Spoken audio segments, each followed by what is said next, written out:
So the good news is that all the power we need to deal with this difficult subject matter, all the wisdom that we need, we believe is present on this stage here. No pressure, ladies. I'm going to begin by introducing who's on the stage right now, and then each one of them will have an opportunity to stand and present their wisdom to you, after which we'll have an opportunity to open up some dialogue and conversation. So our first speaker will be Nina Simons, who's an award-winning social entrepreneur, a visionary thinker, and in 1990, she co-founded Bioneers with her husband and partner, Kenny Azabel, one of my favorite people, by the way.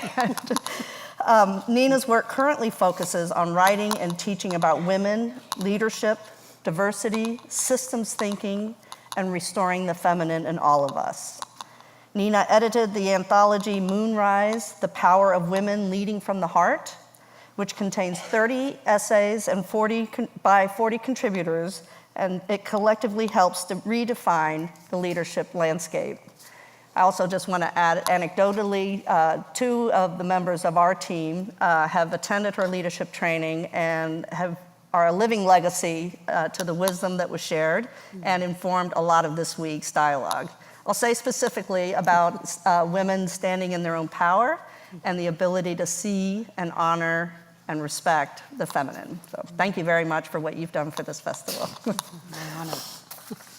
Next will be Women Stand Shining. She is Dine, mother, grandmother, activist, artist, ceremonial leader, and international speaker. She is a voice for global peace, and her paintings are created as tools for individual, earth, and global healing. She draws upon the deep indigenous sciences of thriving life to reframe questions about sustainability and balance. She is devoted to supporting the next generations, the women's nation and the men's nation, in being functional members of the hoop of life. She is committed to upholding the honor of being human. Our third speaker, Monica Coleman, is a professor of constructive theology and African American religions at Claremont School of Theology in Southern California. Answering her call to ministry at the age of 19, she's an ordained elder in the African Methodist Episcopal Church. She brings her experiences in evangelical Christianity, Black church traditions, global ecumenical work, and indigenous spirituality to her discussions of theology. Her book, Making a Way Out of No Way, is a required reading at leading theological seminaries across the country. So as you see, we have a very prestigious group on the stage. And I'd like to begin now by inviting Nina to share your wisdom with us. Thank you, Sarah. Let's see. Well, can I move this? Is this okay? Thank you. What I'm hoping to do is really in 4 parts. So the first part is I want to invite all of us into an embodied experience of gender. And so I'm going to do that. And for those of you who are comfortable, you might consider standing up. You might consider closing your eyes. You don't need to stand up if you're happy and comfortable sitting.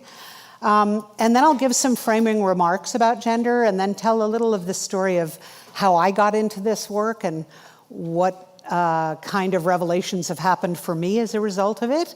And then complete with some sort of closing systems overview ideas. It's going to be a lot of ideas, but let's start with our bodies because I think they're a really essential part of our humanness and of the feminine. So I'm going to invite you to close your eyes if you're comfortable doing this. And this exercise is actually borrowed from a beloved sister friend, a woman named Claire Dubois, who runs an organization called Tree Sisters. And it's just a way of feeling in your body the twinning of gender in how our masculine and feminine combines to make our human wholeness. So I'm going to invite you to breathe rather deeply and slowly. And as you breathe, imagine that as you breathe in, that's your feminine side receiving what life has to offer, receiving guidance, receiving intuition, receiving nurturance from the mother, receiving all that brings life. And as you breathe out, imagine, please, that that's your masculine side. That's the parts of us that are in action, the parts of us that know what needs to be done, and the parts of us that can be very single-focused and vector-like in acting in the world. And of course, we all contain masculine and feminine. And keep breathing as you listen to me, and just keep imagining into your feminine side being filled up by your in-breath, and your masculine side expressing into the world with your out-breath. And so, of course, we all contain both. And, of course, we have a cultural inheritance that's a little twisted, a little corrupted, or toxic reflections of what the actual sacred feminine and masculine are. So as you breathe in, I want you to recall times in early childhood. Recall how your mother and your school and your siblings and your classmates and being in nature might have fed you in your in-breath. Recall your actions, your play, your energy, your enthusiasm, the expression of who you were as a child. And then trace yourself getting a little older and notice how in school there came to be more and more emphasis on your output, on your homework, on all the things you needed to do to achieve, on sports perhaps. If you played an instrument, what was required for the discipline to get good at that? And keep breathing in and out. Notice the balance of your in-breath and your out-breath. And then trace yourself going through high school and college, and notice how the emphasis might have become stronger on how you performed, on what you did, on how well you achieved. And as you notice that, adjust your breathing so that your out-breath becomes longer than your in-breath to match your own experience. And in college, notice the emphasis and the demands, and your social life was swirling, and all the things that you were trying to juggle in the outer world, and all of the ways that it was necessary for you to push and strive and effort and do in order to accomplish your goals. And notice how that quiet inner taking in and listening for guidance might have become lessened, and adjust your breathing accordingly. And then you might have come out into the world and realized, oh my gosh, I guess this is adulthood. I need to find a way to earn a living. And notice the pressures and the activity and the competition and the effort that was required to do that. And notice how it might have affected your in-breath, your receptivity. And then you're in the work world, and many of you are parents. And notice what it's taken to juggle those two huge bodies of work of being a parent and being in your path and in your work. And notice again the effort, the work, the drive, the productivity that our culture has demanded of us, and adjust your breath accordingly. So very gently, I'm going to invite everyone back. Open your eyes. And just to offer, for me, when I do that, I find myself going, oh, right. there's this wonky imbalance in my body. And I think about this a lot because I believe that we've all got an inheritance of that imbalance. And so, part of the work of this time, of course, involves reclaiming healthy definitions of the masculine and the feminine so that we can reclaim some kind of equilibrium in our lives as human beings and not what's often referred to as human doings. Carl Jung, the great archetypal analyst and psychologist, suggested that the feminine is actually associated with our interiority and the masculine with our exteriority. And then if you look at how our societies are organized, there is so much emphasis on the external and so little on the internal, which is why it's such a joy and honor to address this work within the context of the Festival of Faiths, where really the wellspring, as we all know, comes from the internal. And as someone said earlier, what if the role of the feminine in us all is to provide the guidance so that the masculine in us all knows how to act? I find that in relation to that Carl Jung quote of the interior and the exterior, one of the things that I've found in my own 20-year inquiry about gender is that our society tends to have us operating largely from our minds and tends to undervalue and undersee and underhear the wisdom that comes from our bodies and from our hearts and from our spirits or our dream time or our intuition. And so I believe part of this work of revaluing the feminine so that our human offering to this magnificent Gaia can be two-handed and in balance is to really emphasize and listen especially for the wisdom of our bodies and hearts and spirits. So here's what my experience has been. I came to this recognition of gender rather late in my life. I was in my mid to late 30s, and I had gone through a very difficult period where in rapid succession, a company that I had been nursing into existence or midwifing into existence was taken over. And my father died very suddenly. And I found myself feeling really lost and broken and kind of a puddle. And a friend offered to loan me a film. And she loaned me a videotape. This tells you when it was, early 90s. And she loaned me a videotape. And it was a videotape that's a film that's available online. And I commend it to you. It's called The Burning Times. And if you just Google it, it will show up and you can watch it for free online.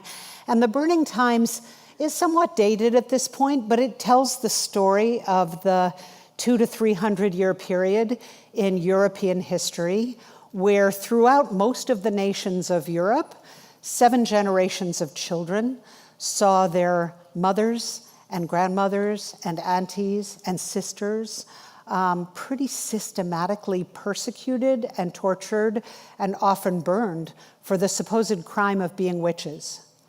And when I saw this film, I was just aghast. It was an epiphany for me. It was the first time that I really had this identification of myself as a woman, because I had really assumed coming out of college that I was stepping onto a fairly even playing field. And it wasn't until I was in the business world and experienced sitting in a boardroom surrounded by men and offering a suggestion and feeling like no one heard me. And then the guy sitting next to me would basically say the same thing. Any of you experienced this? And people would go, "Oh, what a great idea."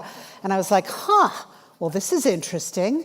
And so when I saw The Burning Times, what happened for me was, first of all, I wondered why I had never heard about this growing up in grade school or high school or college, and why, the Salem witch trials was like teeny tiny compared to what happened all over Europe.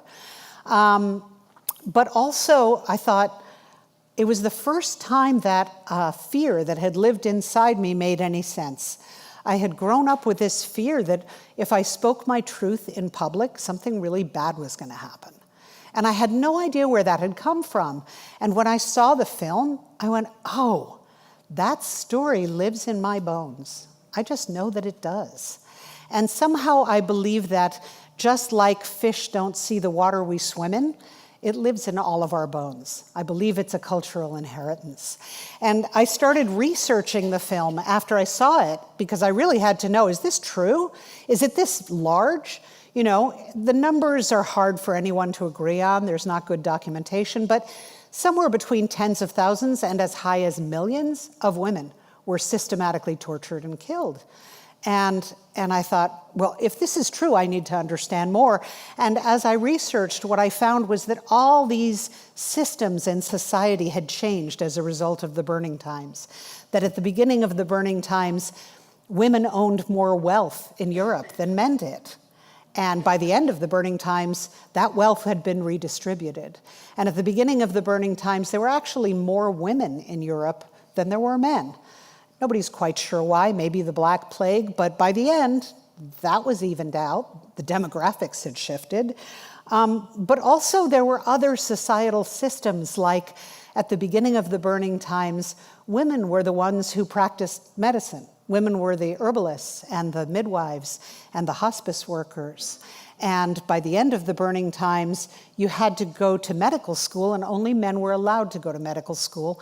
The midwives and the herbalists were among the first, right, to be persecuted. There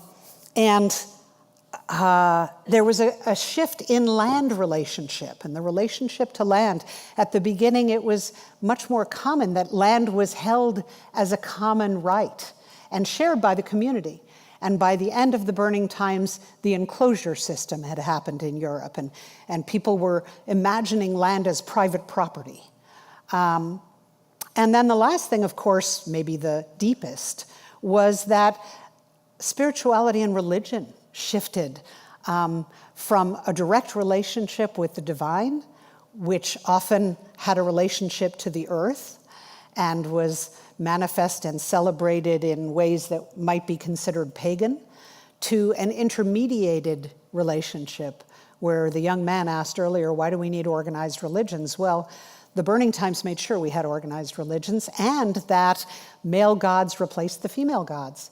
So I was kind of stunned, and it just completely shook my worldview and set me on a path to understand how, what I saw was that for the first time in my life, all of the various problems that I had come to understand from pioneers about global warming and inequity and the loss of species and toxicity, all these things could be seen through one lens as a manifestation of the imbalance between the masculine and the feminine in our world.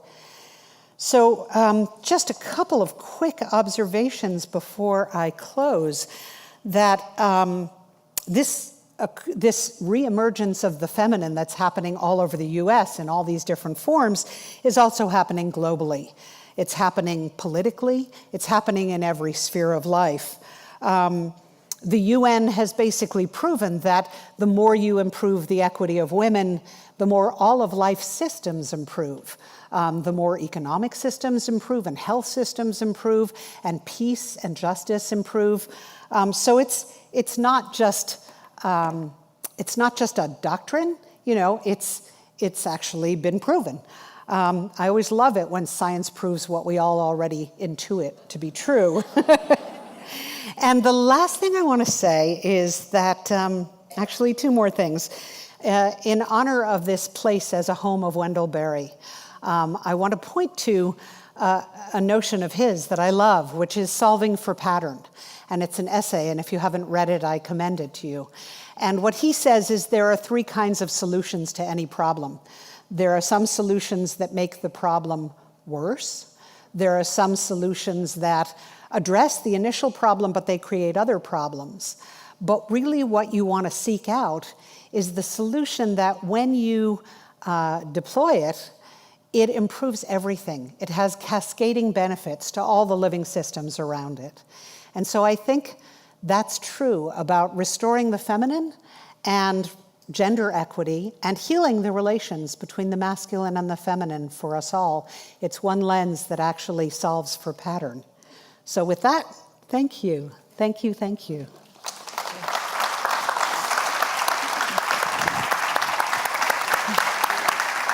So we'll take just a couple minutes to invite either one of you to reflect back on something Nina might have said or ask for further clarification, and we'll move on. Well, I just thank you for taking on that bit of this conversation around gender, because I also, as you know, have found that it is foundational to gender, confronting gender as our topic in every sector. And I'm talking about the witch hunts, the so-called witch hunts in Europe. And even the way that has played out within indigenous community has become clear to me. So thank you for naming that, for placing that here at the forefront of this. And I just, I'm sure we'll have more time to talk about it, but I just wanted to notice that about the women holding the wealth. And I'm going to talk a little bit about why I believe this is a difficult subject, because it is also touching on power, right? And that's a very important issue in our modern world. But the women holding wealth, I think about it from Dene perspective, and the ologists, as I like to call them, say that it's a matrilineal society, but I think you can't quite sum it up that way. But the wealth passes down through the women's side of the family, through the women, and it's held that way. And so they say that a Dene divorce is the woman puts the man's saddle outside the door. And that's his signal that he can take his horse and his saddle and go. And initially I thought, wow, that's pretty harsh. That's pretty intense. But really there's a whole system of why that can be, and that has to do with the mother. So this man has an opportunity to go to his sisters, to his mother, to the wealth holders of his people, essentially. And so I thought a lot about this, and I just keep thinking that, I think the assumption there was that the guiding principle for the mother side is that all the children are fed. And so the wealth was entrusted on that side. And so I just wanted to point out that that's a very ancient culture principle. Yeah. And so I call that also moving from pyramid economy to circular economy. Yeah. Thank you for that, Woman Stands Shining. I also am aware, as I hear you, that I often look to the Haudenosaunee who are also known as the Iroquois, as a model for the masculine and the feminine living in balance. And in that model, which actually informed the US Constitution, and which at that time the founding fathers were meeting with the Haudenosaunee, who were saying to them, you have two problems. One of them is, where's the women? And also this slave thing. It's gonna get you. I was like, wow, if only they'd listened then. But in their model, the women actually are responsible for controlling the resources for the tribe, while the men are facing outward in a more protective role. And it makes sense, as you say, because making sure everyone is fed for the long haul. Yeah. I know we're at time, so. Okay. And I got our orders wrong. It's actually going to be Reverend Monica Coleman who will go up next, and then we'll have Women Stand Shining. But thank you very much.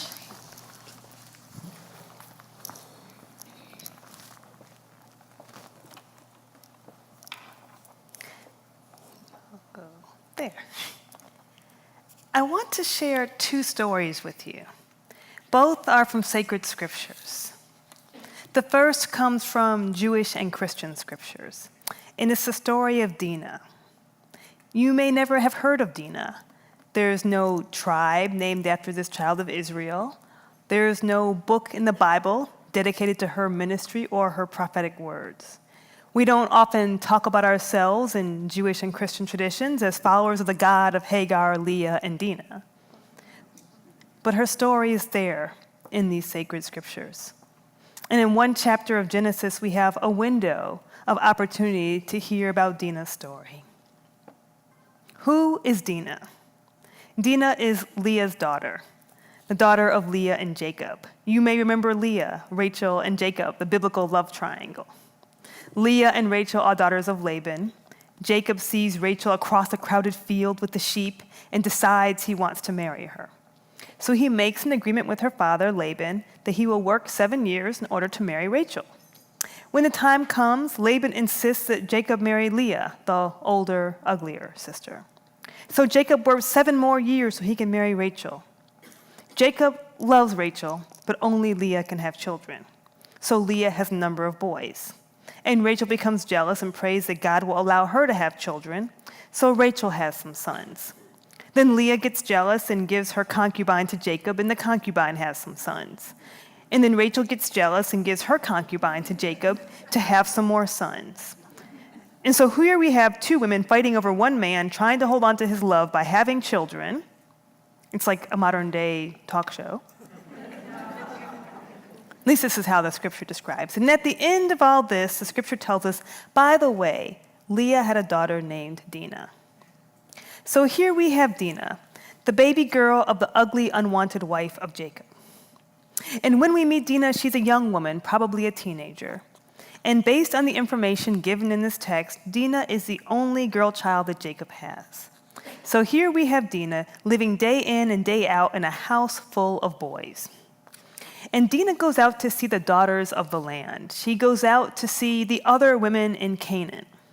Dinah leaves this Hebrew campsite to find some female company in the area. I mean, who could blame her? Some translations suggest that Dinah went out to minister to the women in the land. I imagine she just wanted to find some sister friends. Someone who could braid and curl her hair, someone to help her fix her clothes, someone with whom she could giggle and relax. And Dinah is out in the neighborhood hanging with her girlfriends, and while she is there, a man named Shechem sees her and rapes her. And when Dinah's father Jacob finds out that Dinah has been raped, he doesn't say anything. He doesn't do anything. And Shechem decides that he loves Dinah and wants to marry her. When Shechem decides he wants to marry Dinah, he sends his father to Jacob, and Jacob begins to set the bride price. Aware of the violation that has just occurred to his daughter, Jacob begins to barter with Shechem's family. In return for peaceful international relations, Jacob tells Shechem that he can marry Dinah if he agrees to be circumcised like the Hebrews are. And in return, the Hivites and the Hebrews will share land and prosperity and friendship. And in anger, Dinah's brothers tell their father Jacob that he is treating Dinah like a harlot. Jacob is trying to sell his daughter to the Canaanites for cattle and penal foreskin.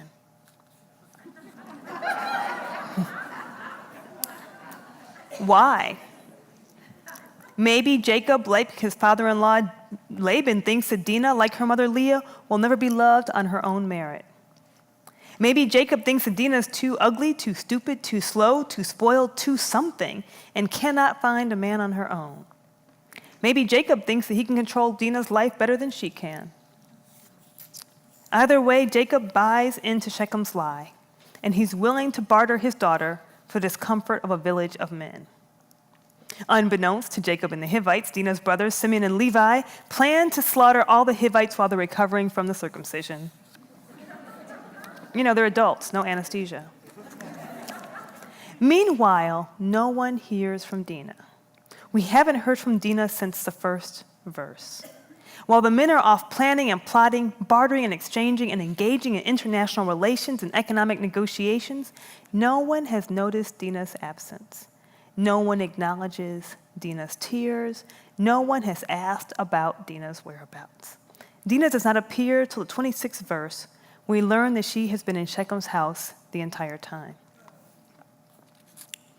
I have been telling this story for over 20 years because I believe that religious activism is about listening to the voices we don't hear, about looking for who is not there, about searching for the absences and the gaps, about finding the women in the homes of their tormentors and naming injustice where we find it. I believe that we heal our wounds when we ask, how might our spiritualities be different if we had noticed Dinah the way we notice Abraham, Isaac, Jacob, and Moses? What kinds of questions might we ask? What did Dina feel? What would Dina have said? What would Dina have liked for her community to do? And where was Dina's God in her pain? What might Dina have asked for? And what does the ancestral voice of Dina say to me now? And when we ask ourselves how, in both shame and compassion, we didn't know about Dina. This is sacred women's wisdom, to acknowledge that we sometimes overlook and silence our Dinas but don't want to give voice and response to stories that we don't always hear about. And religious activism is fueled by the sacred feminine, acknowledges the ugliness in our tradition, and looks within that same tradition for hope and healing. It also means we cannot do to our own Dinas what was done to the biblical Dina. It's easy to be angry and want to seek revenge. It's easy to get caught up in learning about and negotiating legalities and technicalities that result from the experiences of violence. And when we learn more about sexual violence, it's easy for us to assume that we know what needs to be done in making sure it happens. And when we do these things, we are no better than Dina's brothers, father, and Shechem's family. What we must do is attend to our Dinas. We must see Dina as the real live people in our midst. Sometimes we are Dina. We have to talk with our Dinas, sit with our Dinas through their pain, and ask our Dinas what it is they have experienced and with what they still struggle. We need to be for our Dinas what the biblical Dina did not have. And we need to ask our Dinas what they want and what they need. Well, let me share another sacred story. In 1993, Octavia Butler published a dystopic science fiction novel called Parable the Sower that portrays a 21st century California of decay and chaos through the eyes of African-American teenage protagonist Lauren Oya Olamina. Written in diary format, the novel unfolds through Lauren's recordings of her thoughts and life events from age 15 in 2024 to age 18 in 2027. And when we enter the story, Lauren and her family lived in a walled neighborhood in Robledo, California, a fictional suburb of Los Angeles. There's been a major breakdown in the U.S. infrastructure. Police and firefighters charge fines and harass and rob citizens. Labor laws are relaxed, so there's no minimum wage. Slavery has been revived through company store corporations. State borders are closed to out-of-state residents. Drugs, poverty, and rape are so commonplace that people carry guns to leave their own neighborhoods and are not surprised at the sight of human corpses in their midst. Everyone except the poor and the homeless live in walled neighborhoods. Outside the walls, people are poor, illiterate, jobless, and without water. When Lauren's neighborhood is invaded and destroyed, she begins to walk north toward Oregon, where jobs pay money, as compared to room and board, or company script, and water is more accessible. In the process, she meets people who join her in her journey. New members join the community when the surrounding environment impinges on their journey, after an earthquake, when they intervene in an attempted robbery, after a night of gunfighting. And when they begin their walk, they're a group of ragtag survivors trying to stay alive and get to a better place. In the process, the travelers adhere to an ethic of inclusion and mutual care. And interwoven in Lauren's diary is a philosophical theology she has discovered. And she calls this God is Change theology Earth Seed. As more people join her in the journey north, she teaches Earth Seed. And at the end of the novel, the Earth Seed community settles on the remnants of an old farm belonging to one of the travelers. And they call that community Acorn. In the context of Parable the Sower is framed by the presence and the role of the Yoruba-based Orisha Oya. In traditional Yoruba religion, which is from the West African community that is now in Nigeria, Oya is the Yoruba Orisha of change. Oya is the Orisha of change represented in radical weather conditions. Oya is represented in several natural forms: wind, especially tornadoes, fire, the river, and the African buffalo. Oya is the lightning that is partnered with the elements of thunder and rain. Oya is the mother of the Egungun, the masquerade of masks that honors our familial ancestors. Oya is a guardian to the realm of the ancestors. Oya brings the voice of those ancestors that preserve the wisdom that leads to the development of good character. Oya is the most powerful female Orisha and is well known for her sense of justice and intolerance for the abuse and oppression of women. Oya's presence can be destructive or creative, depending on whether humans honor or ignore her. When honored, she will produce creative changes in the world. And when ignored, she is angered and may manifest herself destructively. According to one Yoruba priest, neglect is a result of society's embrace of greed and individualism and the failure to appreciate the ancient spirits. But when she's honored, Oya can provide the fires that nourish, the winds that cleanse and establish meteorological climates, and guide one in the transition from mortal to ancestor and from ancestor to veneration. Oya reminds us that not only do we live within whirlwinds of changing conditions, but that divine itself can be both an author and recipient of change. Well, in her quest for a theology appropriate for her context, Lauren begins to describe the way she sees the world working around her. She analyzes other people, herself, everything she can read, hear, and see, and all the history she can learn.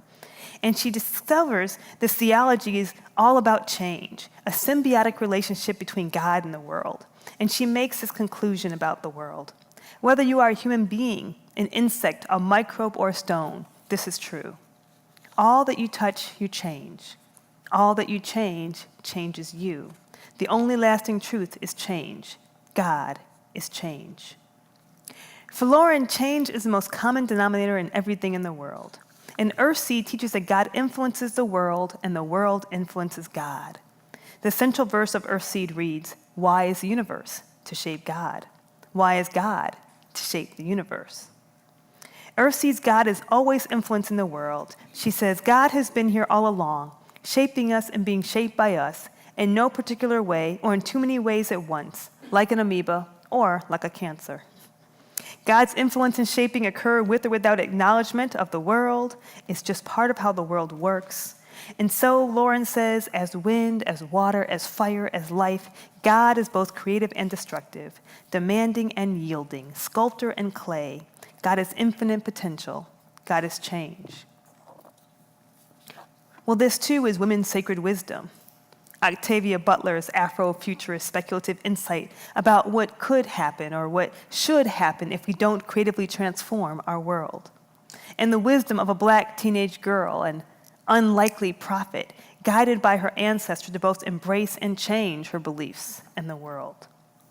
And so I believe this is a vision of the world with women's sacred wisdom, that our fictional imaginings are as holy, maybe more, than the canonical scriptures approved by councils of men. That we can find the holy in the whirlwind, the fire, the past, and our everyday saviors. We may look to those we least suspect to be our leaders, that women and girls of color may lead us, that the ancestors will guide us forward, that the female goddess of wind and change is emblematic of the way we work, of the way the worlds work, and that she must be honored, and that our path toward healing is a way that is walked, not only in the silences and the gaps and the voiceless, but also in poetry, community, change, difficult choices, and with a feminist God. Thank you.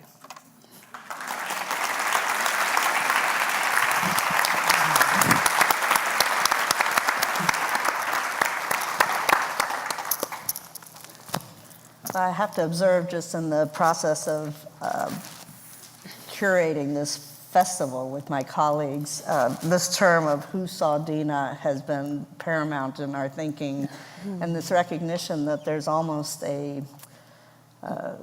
cultural or collective blindness. And then once your sight is restored, you just see this richness of Dina and what she has to teach us over time. So I loved that story. Does anyone else have any reflection before we hear from Woman Who Stands Shining? I love it too. And I couldn't help but think, hearing you speak about Octavia Butler, about Margaret Atwood, right? And the capacity that fiction has to illuminate the truth of what is in a different way than we get to see any other way.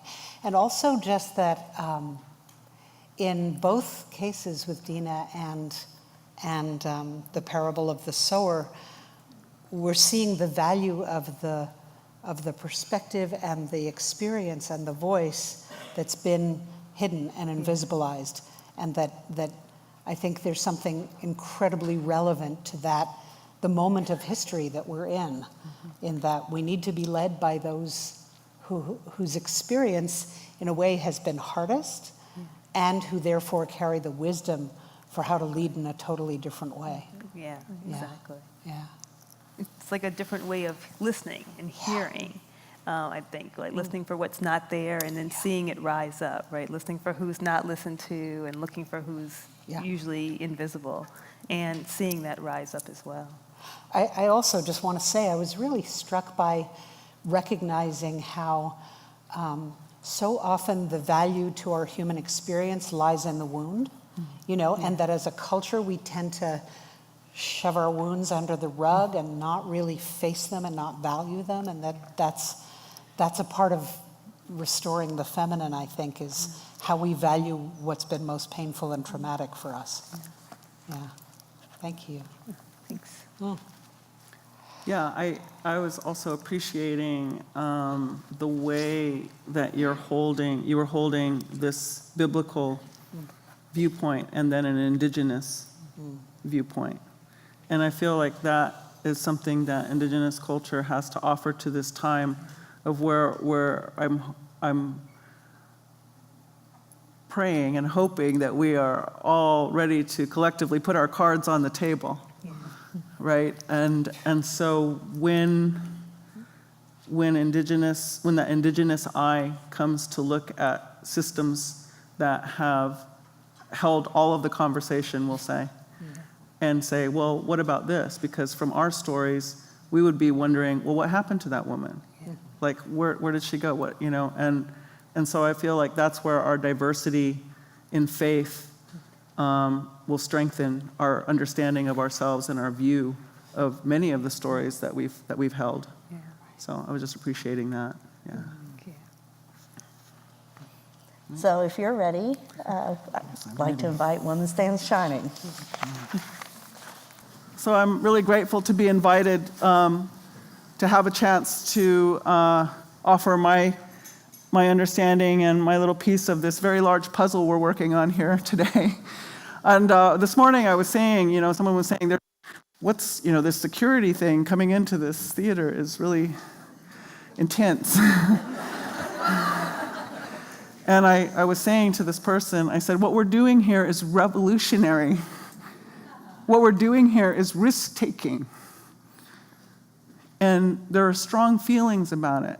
There are strong emotions about it. And so I understand, and I'm grateful for that process, actually. But I think it's yet another signal, lest we don't want to say it to ourselves, but this is a revolutionary act for us to meet in this way. And so I'm grateful.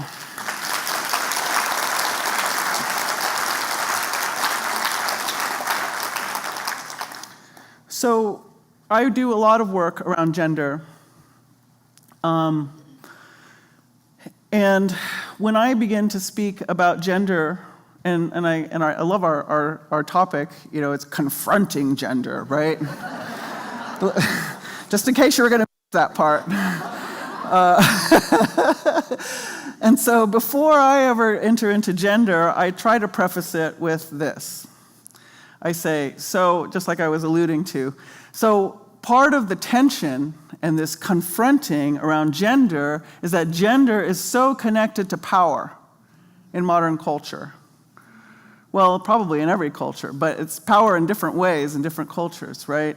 And so what I say is that, you know, right now, maybe dominant paradigm, human paradigm, is a power over paradigm. Something has to have power over another. The way that you succeed in this pyramid structure that I was pointing to is that you end up having to have power over somebody else so you can get a little farther up that pyramid. Now today, we're throwing around this statistic that says 80% of the wealth is held by 1% of the people. So that gives you an idea of how this power is moving. All the fruits of the labor, all the effort, all the wealth is slowly climbing up to this little piece right here. So in a power over paradigm, might makes right. And And so literally, the physically stronger being has the right to dominate and also take the fruits of the labor. And so that can be a physical domination. And I would say in modern times, in our beautiful concrete and glass structure buildings, it's more implied than necessarily acted out. But be certain that violent power over is implicit. It's there. And so this structure is inherently violent because the only way to succeed in it is to overcome somebody else. So it's not conducive to what in Lakota culture I draw from this understanding of the sacred hoop of life. So in the sacred hoop of life, every life form, not just the five-fingered ones, we get to have a place on the hoop of life. We are not the whole hoop. But every life form, including the five-fingered ones, gets to have a place on this hoop.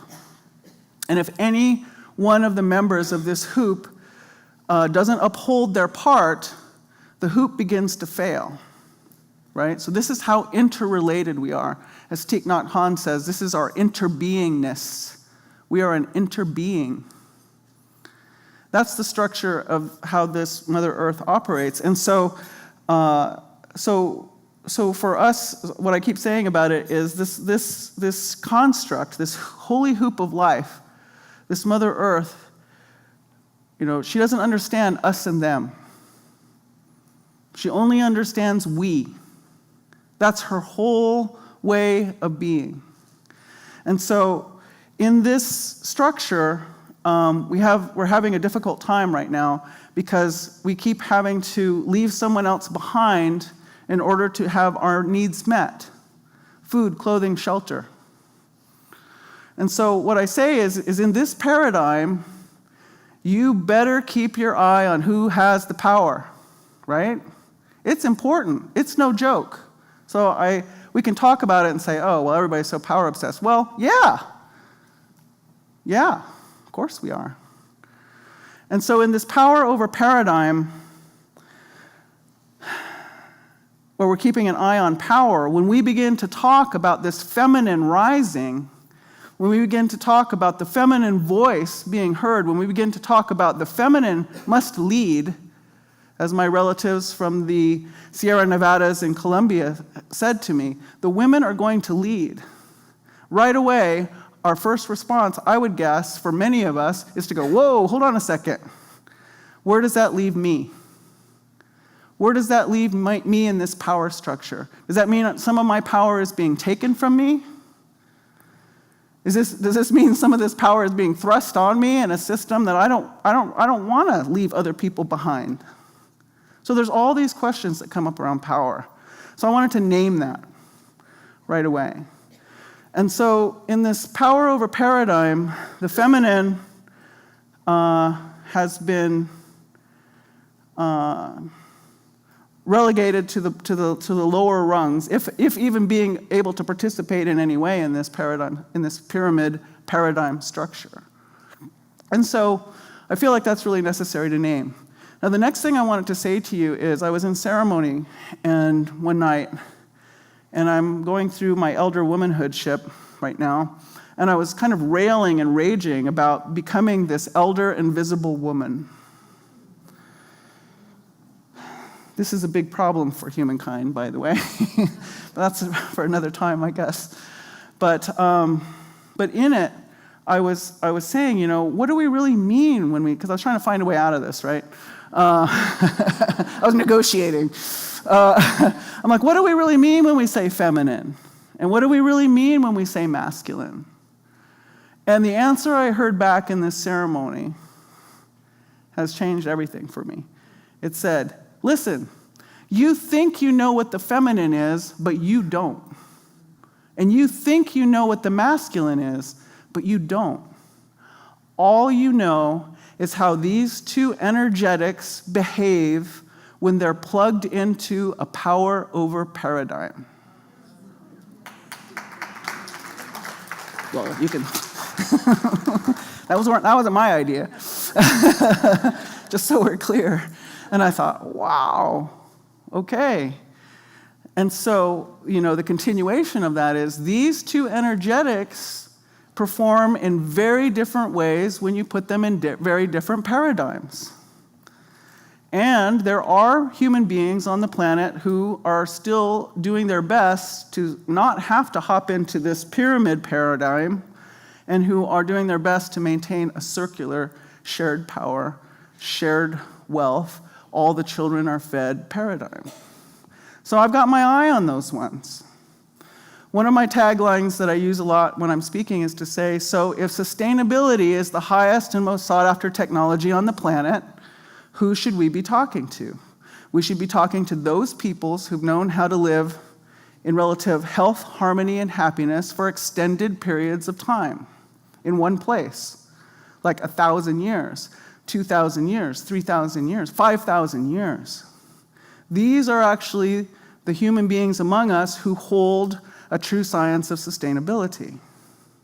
And we tend to call these people indigenous because they are of place.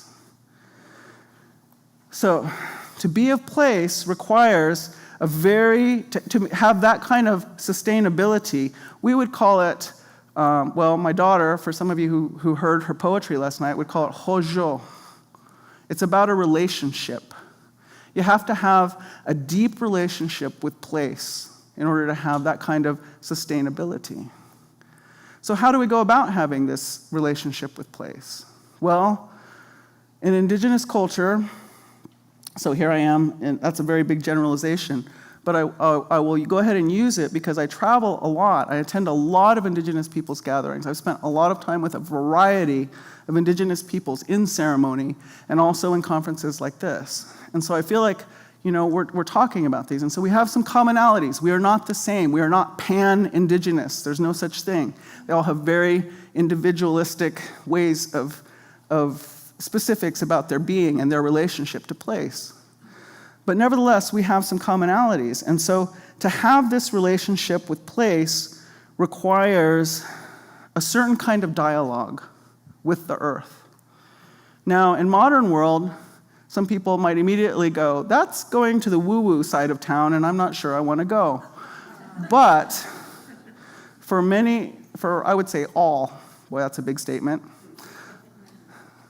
all indigenous peoples, that's a normal course of life, is to be able to have this conversation with the Mother Earth. And part of the way that happens is through the feminine. Now, I don't know how every culture does this, but I can speak for myself in that part of the way that I have had a conversation with this Mother Earth was that I was told that during my menstruation time, that I come into a place, my biology affords me a spiritual capacity to open and to be able to inquire of this Mother Earth, to be able to receive her nurturing, her nourishment.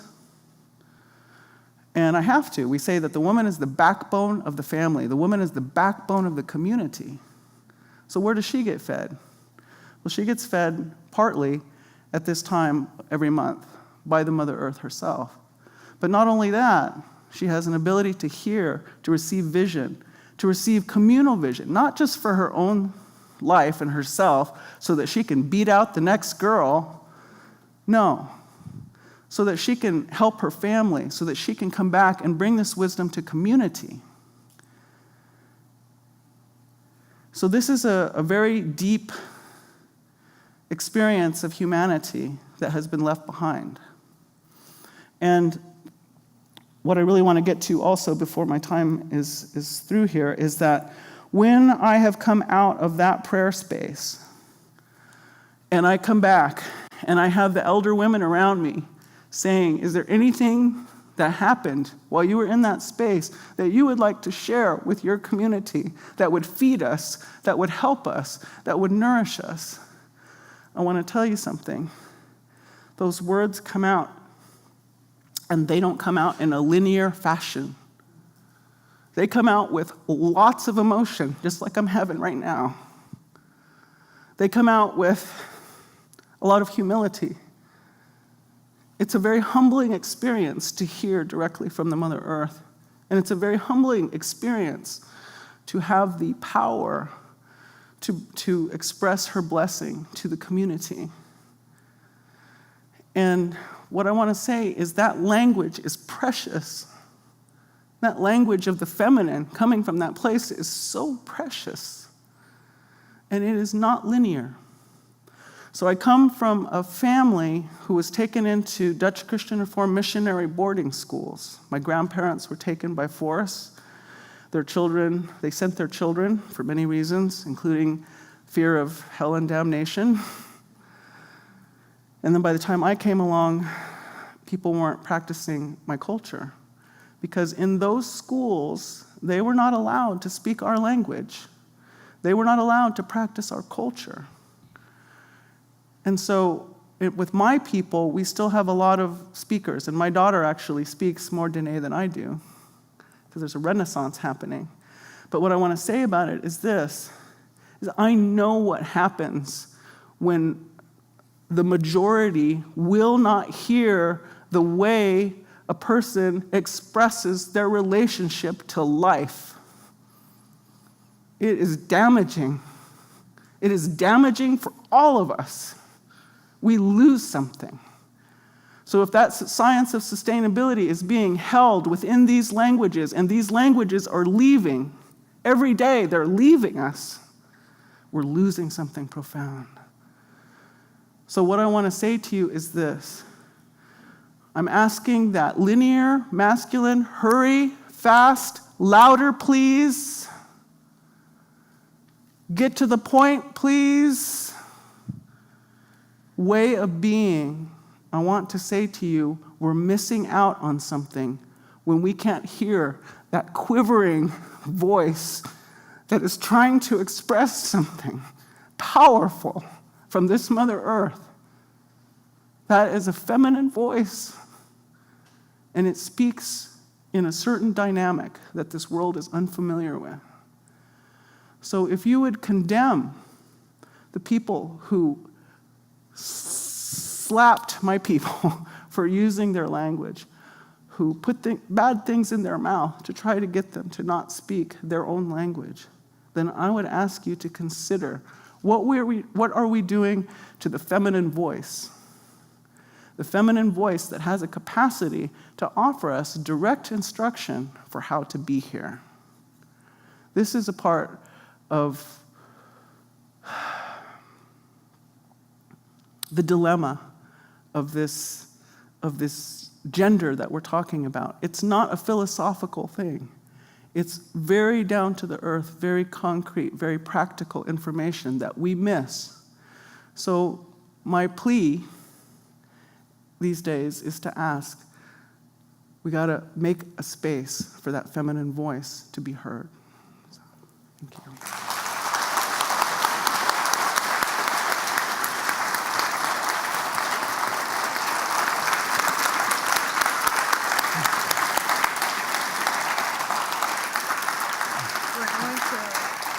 I have a stretch in just a minute, but before we have the stretch, any responses? I really appreciate everything you said, especially about power. But what's sticking with me is what you said about place, and what that means for us in a time when many of us move a lot, right? We don't necessarily stay in one place. You don't stay in one job for 40, 50 years anymore. We don't kind of stay in one place necessarily. Definitely not even, the younger the generation, the less likely you are to stay in one place. And how we then both connect with our mother lands, right? The lands of our ancestors, and the places where we are, right? In Yoruba, right, we believe there's no way to have an ecological movement, right? Because to honor ancestors is to be ecological when your ancestors are rivers and oceans and lands and places, right? So wherever there's a river, there's your ancestor, right? Wherever you see a lake, there's your ancestor. Are you suggesting would you suggest something like that? How might we connect to place when place has new meaning for so many of us? Well, I really appreciate what you just said about water. So that is a dilemma of modern world, is all this moving about. So I've lived in Taos, New Mexico for 32 years, and most people are like, wow, that's a long time. I feel like, I know, it is a long time. But that's not 1,000 years, right? And so how do I, but even in that period of time, I'm noticing that I have an experience that people who move every 2 or 3 years don't have. For instance, one thing I like to bring up is the process of reconciliation in relationship. That's not necessarily necessary when you move around a lot. But when you stay put in a small town, you're going to have to figure out something that way. Yeah. So you might have a terrible falling out with somebody, and then your kids grow up, and all of a sudden you're like soccer momming together or something like that, right? And you have to figure out what to do with it.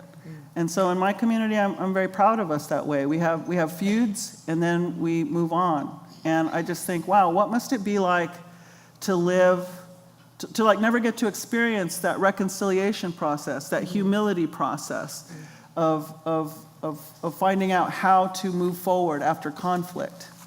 You must be very cynical about the world, thinking that, bridge burned, bridge burned, bridge burned. But there's other ways, and I'm guessing there's people in this part of the world who know something about that. But I also would say that, so for the people who are moving a lot, I think there does have to be a different kind of indigeny process, and that's something that I do talk to people about. So at that point, I get very, very specific about focusing on what this glass of water really holds. If this glass of water has been here since the beginning, because it's always cycling around, then one thing we can say is this glass of water, every one of our ancestors sitting in this room, no matter where you're from on this Mother Earth, had a drink of this water right here. So all of that lineage is present here. So this is the way that I'm beginning to talk to people about feeling and sensing their indigeny, right? Is to, as you said, if the river is there, we can begin to connect. But we might have to reframe our understanding of who we are, where we are, and how it is. Yeah. All right. Well, there were so many things that you said that really struck me. But I loved that you named the kind of mysterious connection that we as women and the feminine have with Mother Earth. And that,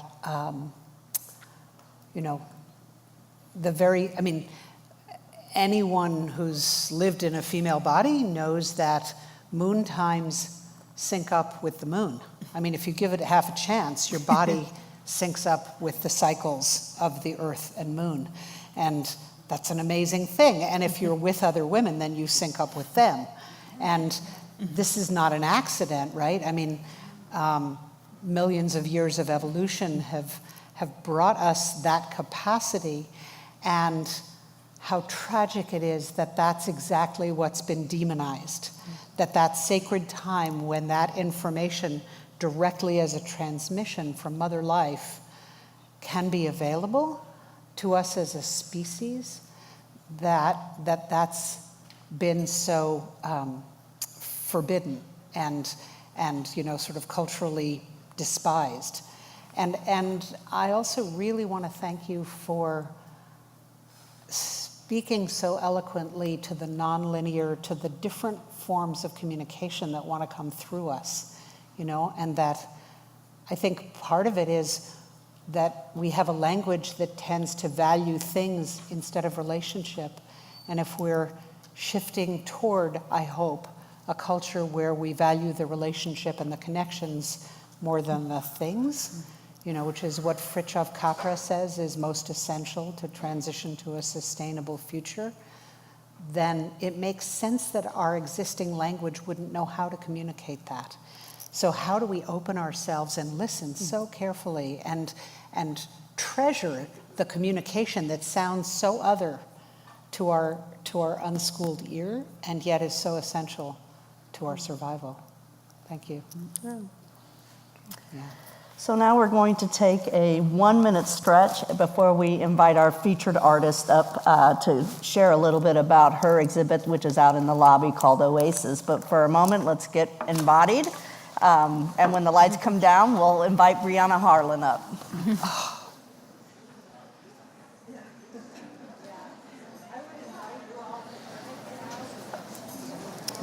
I'm about to bring up on stage Brianna Harlan, who is our featured artist for the festival and has an exhibit that's out in the lobby. And I just wanted to explain a little bit about why we wanted to feature her. And it has everything to do with her process, which is, and she will explain it much better, but it is a process of creation that's based on interview. And when she creates work, she does it in dialogue and in conversation with her subject matter. And it was revolutionary for us as we heard her talk about it. So she's going to come up and talk a little bit about the genesis of her exhibit and some of the things that she's learned as a result. And hopefully you'll take some time afterwards and go try to be part of her art exhibit. It's called Oasis. This is Brianna Harlan.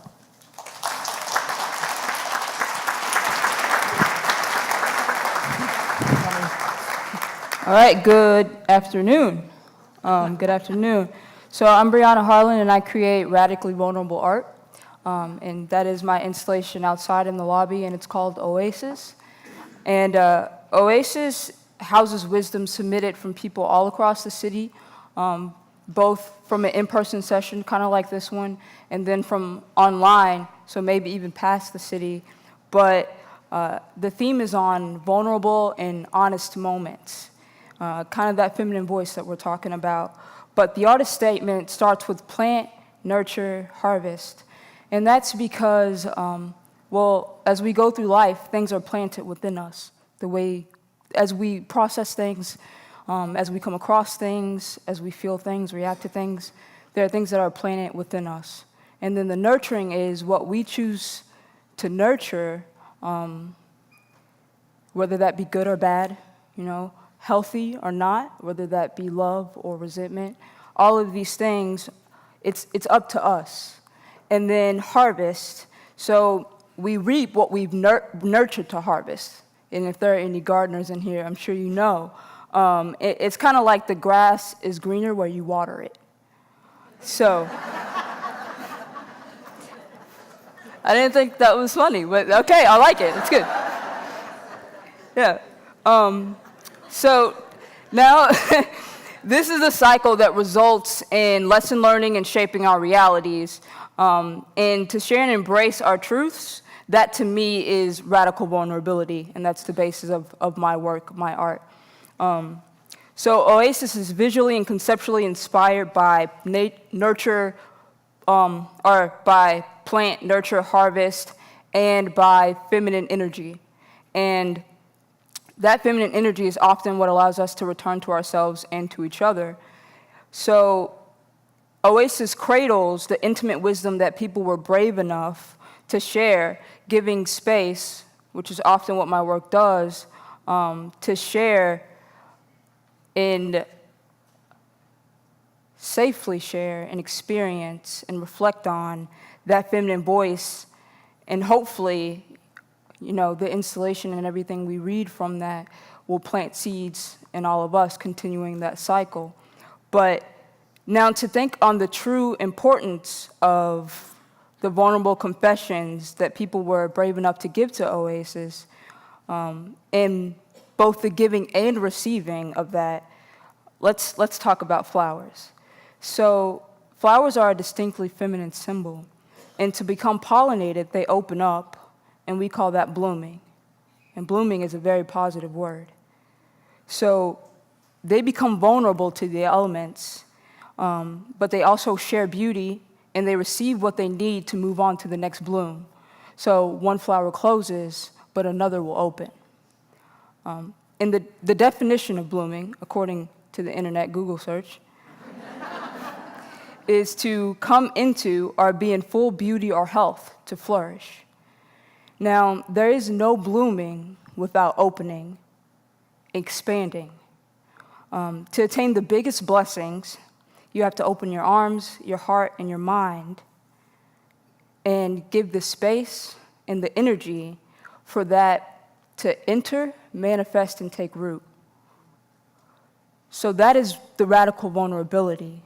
And sometimes that's scary, but to not do that is to push down the truest parts of ourselves, and that's the grace.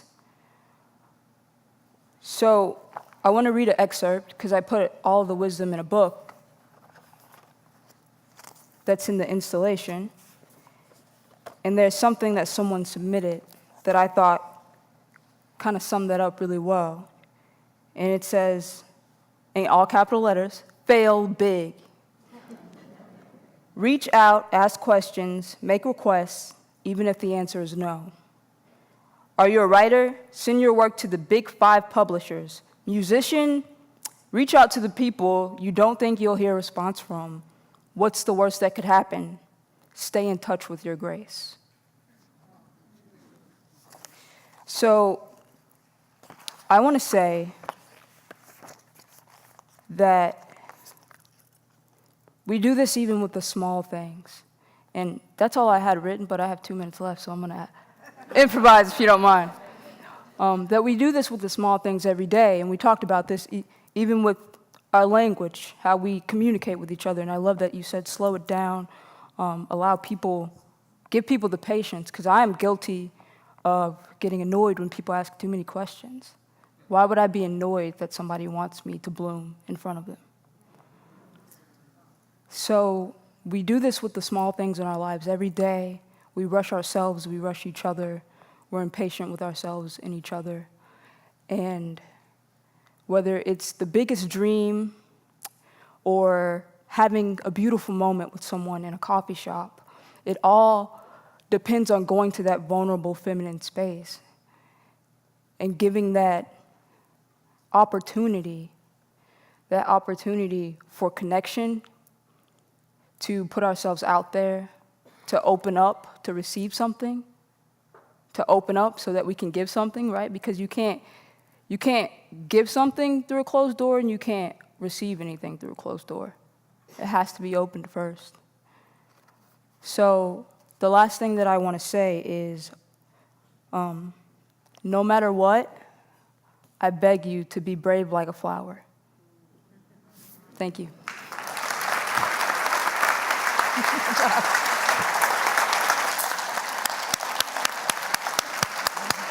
All right, we got 20 minutes here. So we're going to do a little bit of unpacking and maybe repacking a little bit for the next 20 minutes or so. And we will have some opportunity for some questions from the audience as well. But we might start.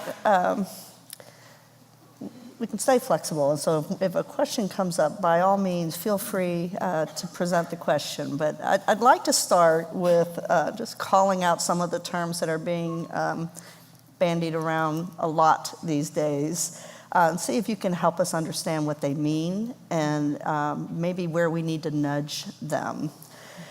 Women and men alike are struggling with terms and practices of toxic masculinity, mansplaining, patriarchy, dominance. Can we talk a little bit about what this means in our contemporary context, and perhaps how do we transform that language? I'll start. Well, first of all, I'm on a personal campaign. I don't know if everybody was here for the morning session. My daughter is Lila June Johnston, and she was talking about, yeah. Thank you for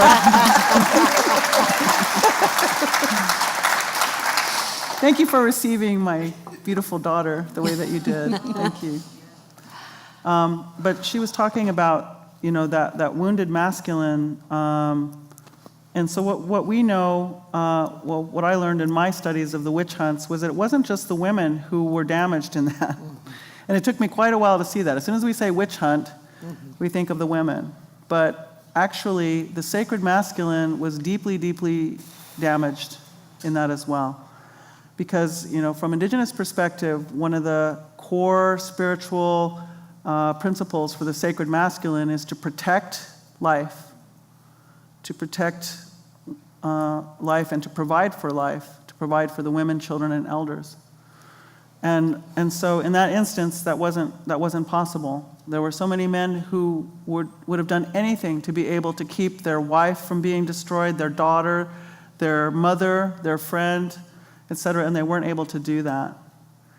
And when that happens for a man, my daughter talks about this a lot, it's a violation of a man, especially for a young boy who has to witness their mother being violated in any time, modern time, that it changes them on the inside. And oftentimes what that will do is will lead for them to be a perpetrator of violence, or else it will completely flatten their fire, their drive, that actor as masculine. And so so we know that from Indigenous culture, because our men were not able to protect during that onslaught of attempted genocide. So it changed our men. It's also being explored very deeply in African American culture here in the United States, right? Mm-hmm. And so we know that changes them. And so I have a lot of compassion for Men's Nation, huge compassion that I didn't have before I went into the exploration of the witch hunts. But so I'm on this campaign now to really think about that word patriarchy. And what I'm saying now is because you've already heard that first part of this conversation, which I'm talking about the power over paradigm, that's the patriarchy. Mm-hmm. It's not masculine. It's not men. It does not equal men. So I'm on a campaign every time I hear it to say, patriarchy does not equal men. Yeah. Mm-hmm. And it's so important for us to start to get that, I think. Mm-hmm. Try to be brief here. At Bioneers, I got to hear Eve Ensler speak. Now, if you go hear Eve Ensler speak, you're probably going to get a little confrontation about gender going on, for sure. But she said something, and I'm sure, I don't know that this originated with her, but I just happened to hear her say it.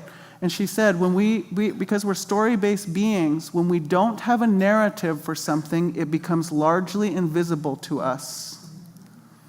Because we are story-based beings, when we don't have a narrative for something, it becomes largely invisible to us. And so I feel like part of what we're doing here is providing a narrative for something that's floating around, but we haven't been able to grasp it. So good for us, right? Yeah.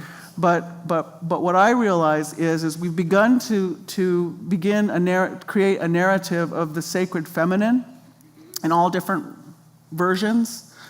Some of them I struggle with, I have to admit.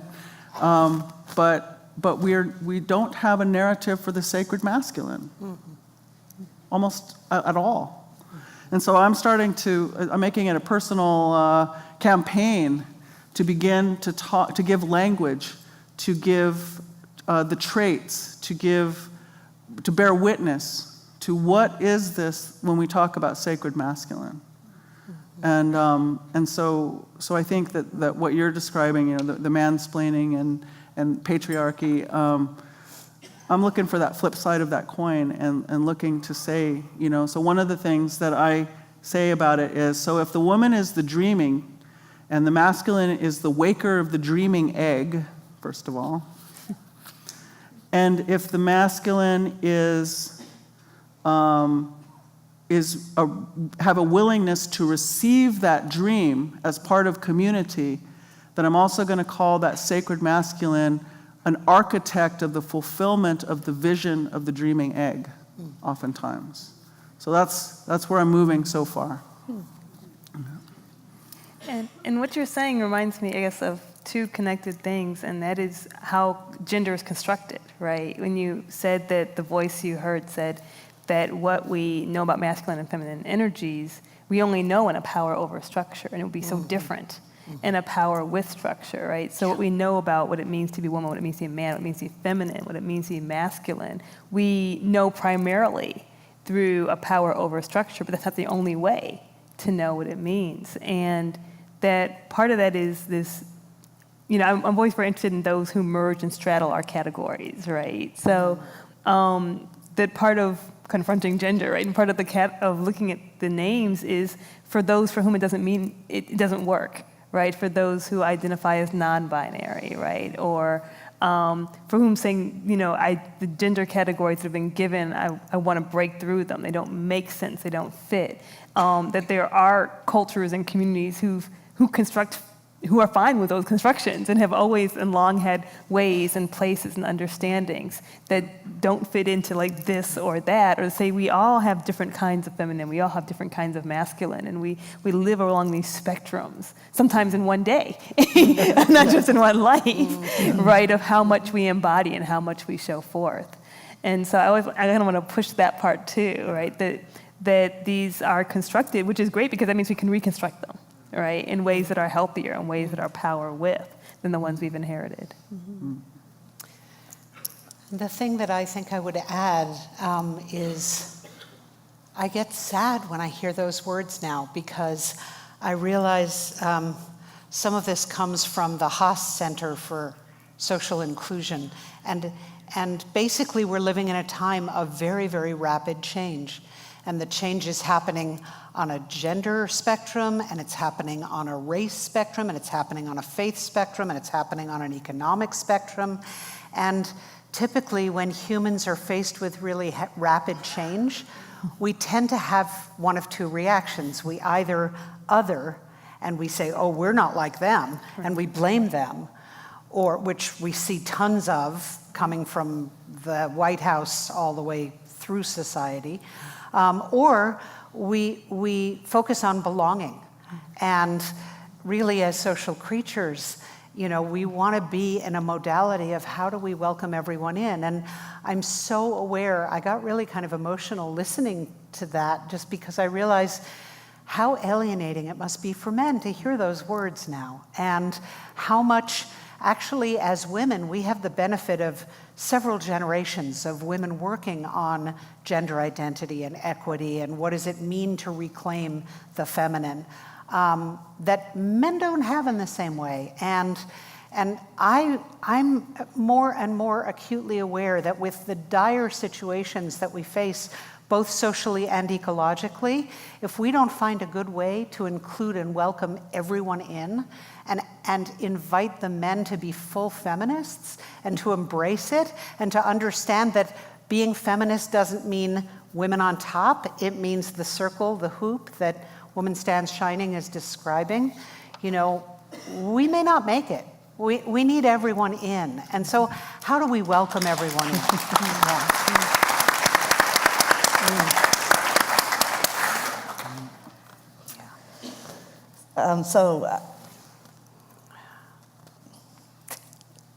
I'm tempted to kind of just take on this this paradigm and how do we go to shifting the triangle to the circle, and I wonder, do you have any thoughts on that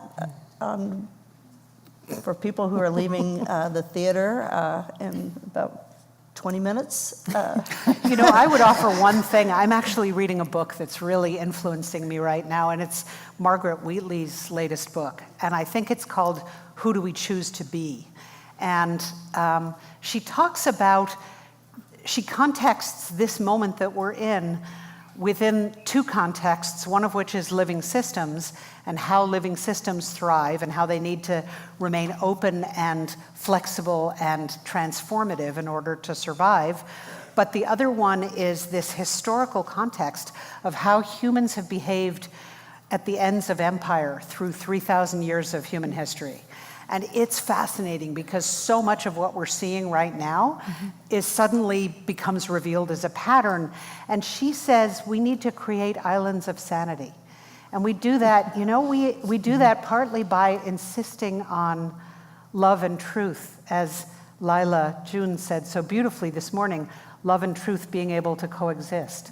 And I love what Bell Hooks says about insisting on the primacy of love. I may be paraphrasing, but that's the gist of it. And, I think we create those circles of sacred hoop and community and belonging everywhere we go. And not easy, but doable. And it's the communities and the life I want to live is doing that rather than the other, So what do you two think? I mean, yes. How do we change the world when we leave Yeah, this right. place? I mean, and I think, kind of, we say it, but I think it's true. It's like we change ourselves, and we change our households, and we change our neighborhoods first, right? So how much do we operate in a triangle in our minds, right, with our families? And then how do we make that a circle, right? Which is hard, actually, when you've been raised with triangle thinking, right? It means, you in a hoop, in a circle, you see yourself reflected back to you, like all your great qualities and all your not so great qualities. You see coming back to you. You see, how do I live a circle in a triangle world, right? And I mean, I always say feng shui is about how to make like a square house have roundhouse energy, right? You curve out the edges. I'm like, because people like round houses, teepees round, igloos round, yurts round, right? And so we try to round out our edges, and with our children, with our parents, with our neighbors, I think. And that's where it's hardest, right? How do you share and barter there? How do you give up power and receive power there, right? And I mean, I've been trying this in my household, and sometimes I'm like, everybody out, right? Leave me alone at the top of the triangle. Why aren't you listening to me? My power over, I say to my child, right? Then I calm down and, go back to the round like a couple hours later. Days.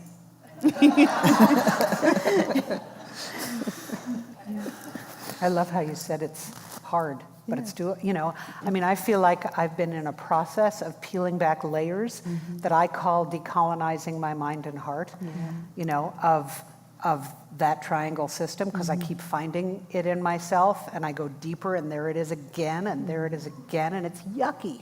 But it's like I have to look at it, and I have to have community who can reflect it back to me and go through the nauseating experience of going, ooh, yeah, that's in me too. And how am I going to excavate it so I can choose to live differently? Yeah, I think what I've been working on is getting a lot more comfortable in the unknown. Because, I think in my circles that I hang out in, we feel pretty clear that there's a lot that has to change. And so the thing about change is that things change. And and it's mighty uncomfortable. It's mighty uncomfortable. I mean, I can talk, even what I just had to say, I feel like that was sort of a download to me, and so I'm working on it. It's not that I got that all figured out. I'm working on it, but I heard it. I heard that truth in it.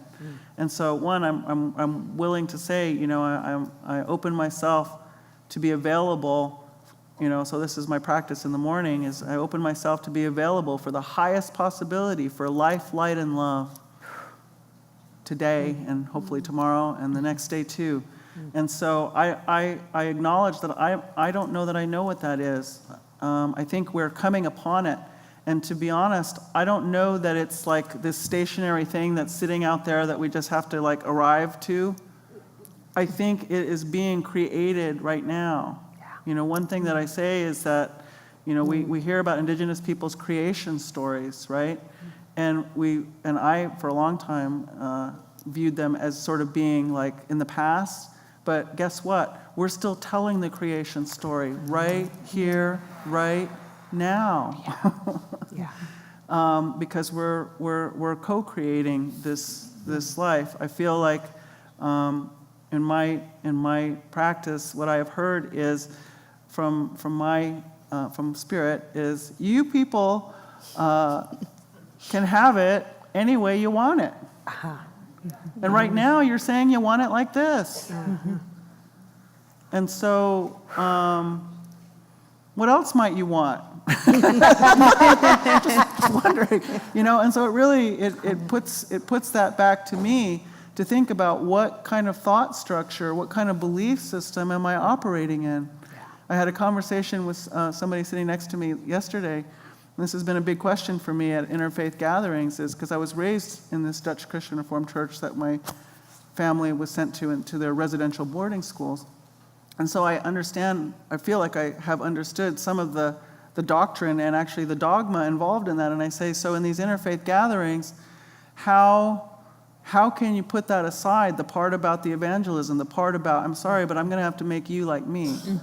And that's my difficulty with this, with interfaith. But I'm showing up. Here I am, right? Thank you. And the man next to me had a really great thing to say, which is that, there's an evolution going on, at least from his perspective, in certain branches of Christianity. And I could recognize, and he talked about the persecution of those things. And I thought, guess what? That happens where I live too. Who knew that, my presence even being here, being broadcast wherever, is going to create some difficulties for some people somewhere. And so, I have to have that willingness to step out into that mystery. One other thing that I've been told is that I am responsible for placing myself before the truth frequently. I was told that I was born into so many lies that the fact that I can perceive truth at all is a miracle. So this is layers and layers and layers of this noodle gone wild with constructing things. And this whole creation is not only about what comes out of the human mind. And I worry for all my relatives living in deep urban centers because they're constantly being confronted back only with what comes out of this. And that, to me, isn't going to lead us to life necessarily. So I have to recognize where I am. So to place myself before the truth frequently is partly like what we're doing right here, right now, opening, hearing, blooming, that vulnerability. But also it's going out into nature for me, and placing myself there. So I'm having to, for me, I'm saying that truth equals life. If it's leading to life, if it's supporting life, if it's moving towards life, then I'm going to call it truth. Because I feel like we are coming to that place where we're going to have to ask, do we want to live? Yeah. Do we really want to live? Yeah. Because if we do, we got to pay attention to how this construct works. So that's why I think they're saying you are responsible for placing yourself before the truth frequently. So is there a timekeeper that I can, do we have time for another follow-up? Yeah? Okay. So can you all share some of the perhaps models that you've come across that are those seeds of hope, places that we might look for reference going forward, places where the feminine has been reinfused and balance is being restored?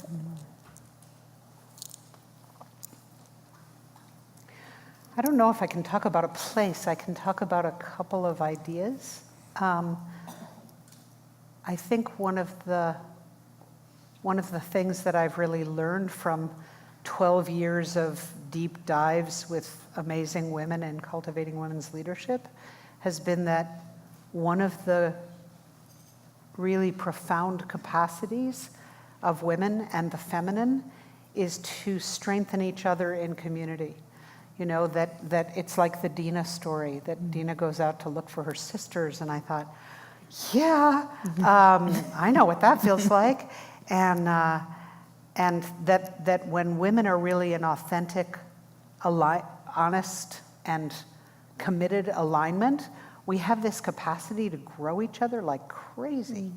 So that's one thing I would offer. Another is related to the title of this session, which I was realizing, confronting gender. I kind of have an issue with it, so I just have to speak it out loud, which is that... And you're not alone. Everyone that heard the title had the same reaction. Oh, good, okay. Well, I had a profound learning about 6 years ago. I got bitten by a spider in my bed. And I didn't think anything of it. It was not a big deal. Spiders happen all the time in New Mexico. But a few months later, it turned into a crater, and I started paying attention. And at one point, I went to a woman who's indigenous and a sometimes mentor, teacher of mine, and I said, what do you think, her name is Oki Simony Forrest, and I said, what do you think this spider bite is meant to teach me? And she said, and the spider bite's right on my front of my right shin. And she said, I think Grandmother Spider is teaching you not to keep meeting conflict from your masculine side. And so this is something that relates to your last question, actually. And I kind of sat up and I felt myself get really curious. And I said, what does that mean? Say it again, what she said. She said, the spider bite is teaching you not to meet conflict from your masculine side. And I said, what does that mean? And she said, well, the masculine meets conflict with aggression and force and power and might makes right.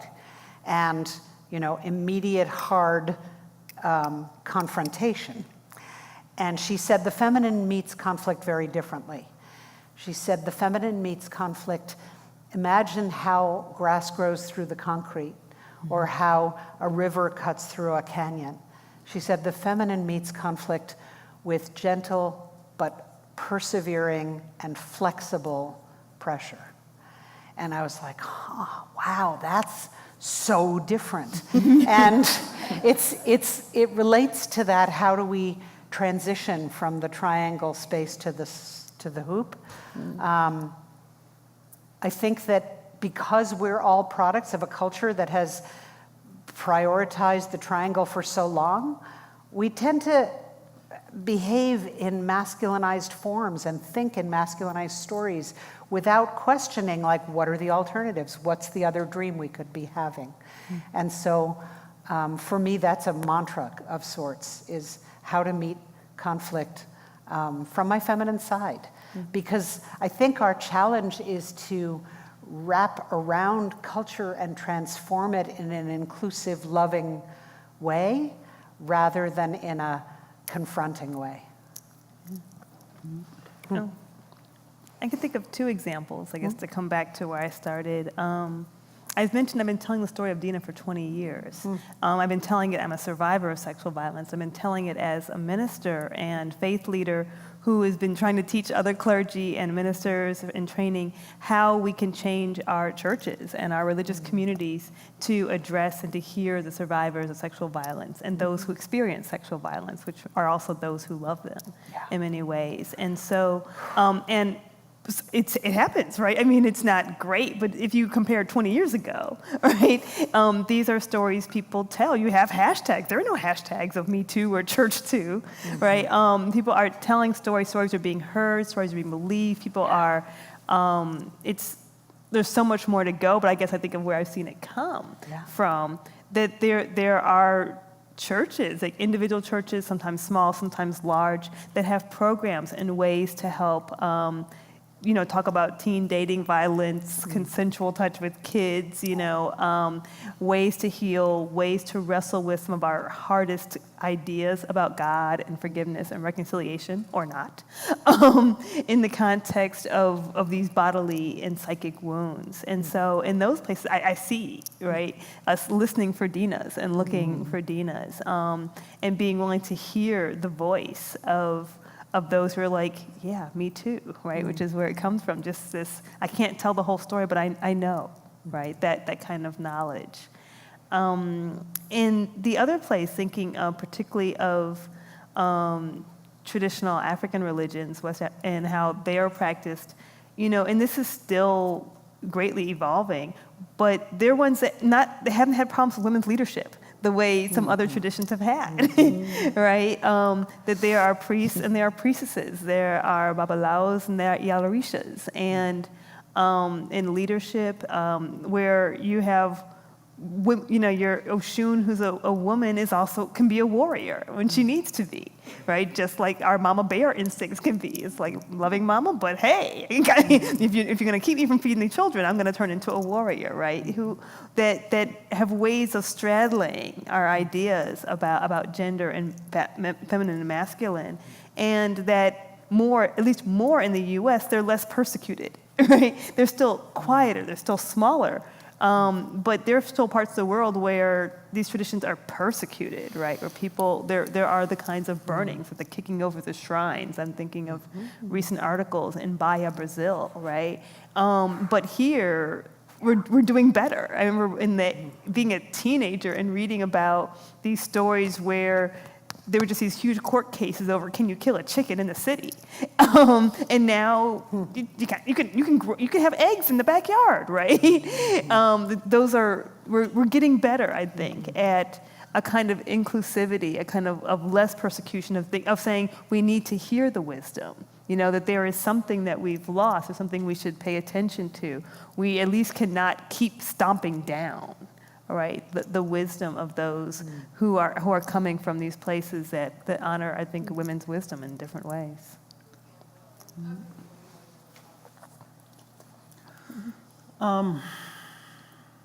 Well, I feel like what has been coming to me hasn't been very valuable, needed, or received for quite some time. And now suddenly here I sit, right? And so where someone's asking me, well, what do you think about this? And so one, I want to point out that, what I keep saying to folks is, if you've tried it and it hasn't been met, try it again. Try it again, because a level of willingness is arising, and I'm going to propose that openness and that level of willingness is going to keep increasing. In some places, it's going to shut down tighter, but in many, many places, as we begin to witness the changes that are coming down, we're going to start to see a lot more willingness. So for those of you who have already been holding that place, so maybe you're not out there looking for where do I go, but you've been like holding, I'm just with you. And I'm saying that I think that place will come for what you hold. And so for the Women's Nation, I say that we've been talked out so deeply in so many ways, but in particular, I'm going to pick on Western medicine for a minute, of what our bodies hold in relation to the well-being of our human community. And so we've been talked out of our moon time. We're not to talk about it. We're not to show it. We're not to say anything. And you're supposed to go and act like nothing is happening, even though everything is happening, right? I mean, we're talking about 50% of the population is going through this, and yet somehow we're supposed to be like, no, I'm fine, And, and I want to tell you that part of my experiment was to go in for a job interview and to say to them, 4 days out of the month I will not be here, but you will not regret it.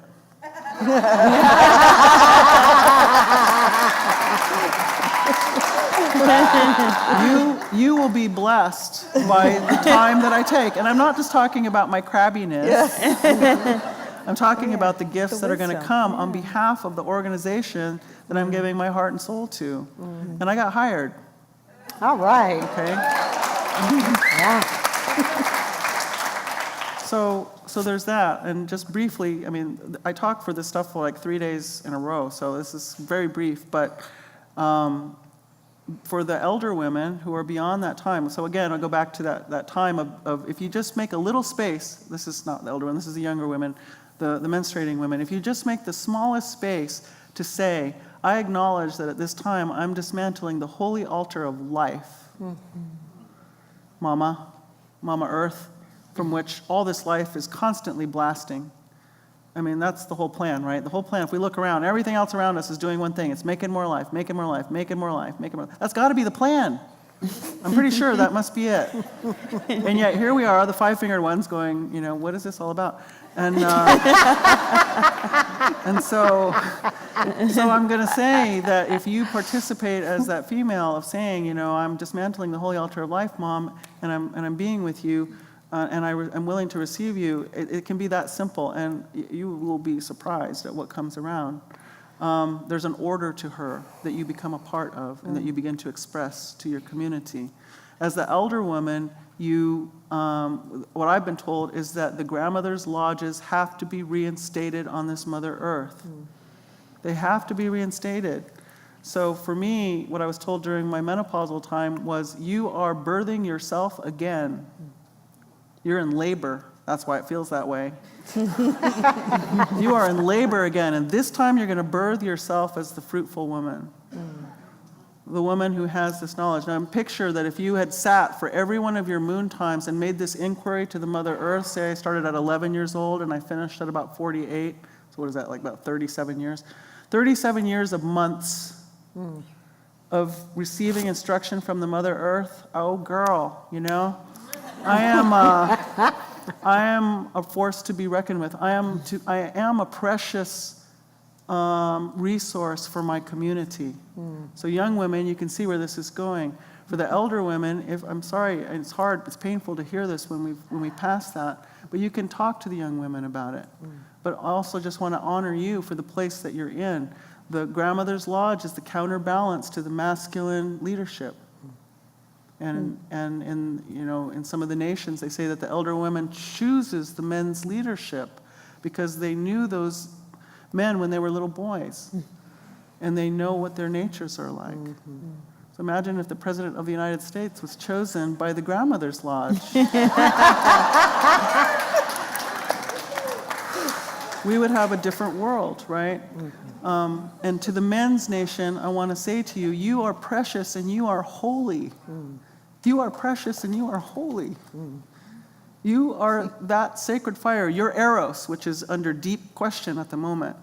I had to say to myself, each of us is designed in that holy hoop of life we have a perfect design for thriving life. And that must mean that masculine has that too. The men have that too. And that eros has to be a part of it. It's so prominent in their sacredness and their biology. So how can I say to you, could you please have your fire burn at just the minimum? Because that will make me feel a little better. So I have to say, that can't be it. That can't be it. And something needs to be done about that fire. So in our culture, for the men keeping sacred fire for the women, or for anybody, there's a way that we keep sacred fire. We don't want wildfire just burning all over everything. That doesn't serve life. But there is a way to hold it and keep it. And there's even a way that you think while you're holding and keeping that sacred fire that makes everything sing. And there has to be a way for the whole community to be in support of that fire that the men are carrying. That fire is what's driving our life forward. That fire is what ensures that life is going to go forward. And if the plan is life, that makes that a sacred medicine. So, thank you. I'm sorry that I've misunderstood you for so long, Men's Nation. But I'm coming around. And I love you.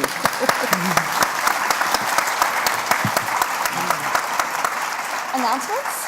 Well,